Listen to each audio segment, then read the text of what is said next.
आप अभी एक हफ्ते पहले जो है विश्वकर्मा समाज की 16 साल की बच्ची के साथ सामूहिक बलात्कार, उसको जला दिया, उसको मार दिया गया। कहां थे आप जब लखनऊ में 13 साल की बच्ची जो है उसके साथ सामूहिक बलात्कार? कहां थे आप जब गाजियाबाद में 4 साल की बच्ची है उसकी बलात्कार करके हत्या कर दी गई? कहां थे आप जब मेरठ में एक दलित मां को मार दिया और उसकी बेटी को उठा करके ले गए? कहां थे आप जब कानपुर में एक 15 साल की बिटिया को उसका यौन शोषण किया जा रहा? कहां थे आप जब बुलंदशहर में आपकी ही पुलिस महिला की इज्जत लूट रही थी? कहां थे आप जब घटना हुई हाथरस में, मथुरा में, मेरठ में, सुल्तानपुर में, कासगंज में, कौशाम्बी में, बनारस में, लखीमपुर खीरी में, उन्नाव में और फतेहपुर में बेटियां बर्बाद हो गई? कहां थे आप?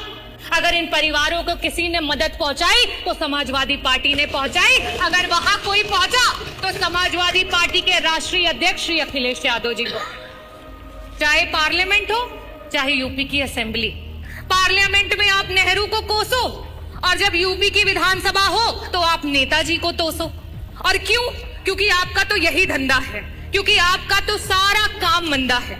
नेताजी ने उस सोच को आगे बढ़ाया कि पंचायत चुनाव में 33% का आरक्षण ला करके महिलाओं को पंचायत में ब्लॉक प्रमुख से लेकर के जिला पंचायत अध्यक्ष से लेकर के प्रधान से लेकर के बीडीसी की कुर्सियों पर बिठाया। लेकिन आप क्या कर रहे हो?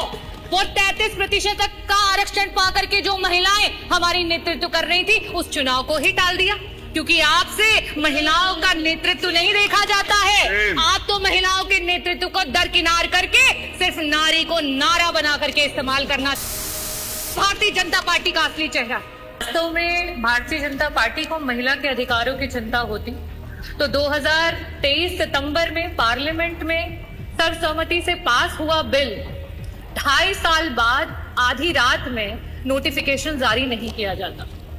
भारतीय जनता पार्टी जिस तरीके से महिलाओं के साथ व्यवहार कर रही है वो किसी से छिपा नहीं, और आज यूपी की प्रत्येक नारी इस बात से परेशान। मैं कुछ चंद बातों से अपनी बातों को शुरू करना चाहूंगी कि मैं यूपी की नारी हूं, बेखौफ सताई जाती हूं, राम राज्य का झांसा देके बलि चढ़ाई जाती हूं।